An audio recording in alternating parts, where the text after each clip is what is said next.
Hello बच्चों, हमारी आज की कहानी का शीर्षक है कोठरी का रहस्य।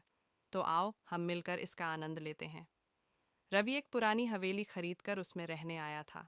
गांव वाले कहते थे कि हवेली में कुछ अजीब होता है, लेकिन रवि ने इन बातों को सिर्फ अफवाह समझा।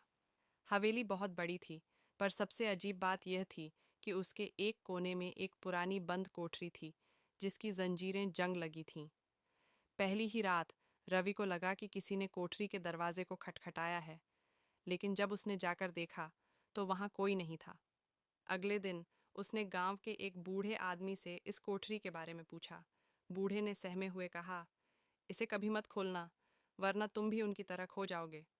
रवि को यकीन नहीं हुआ और जिज्ञासा के कारण उसने उस रात कोठरी खोलने का फैसला किया।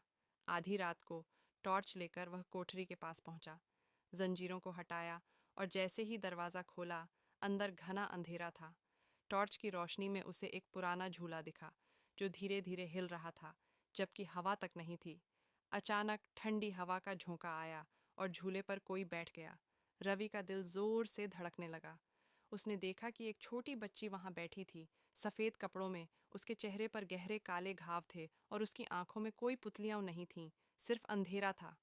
तुमने मुझे जगा दिया, बच्ची की आवाज़ गूंजने लगी। अचानक दरवाज़ा ज़ोर से बंद हो गया और रवि खुद को अंदर बंद पाया।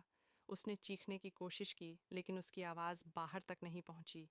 बच्ची हंसने लगी, उसकी हंसी कानों में गूंज रही थी। सुबह गांव वालों ने देखा कि कोठरी फिर से जंजीरों से जकड़ी हुई थी, लेकिन रवि का कोई नामो निशान नहीं था। कोई नहीं जानता था कि वह कहाँ गया, और न ही किसी ने उसे फिर कभी देखा।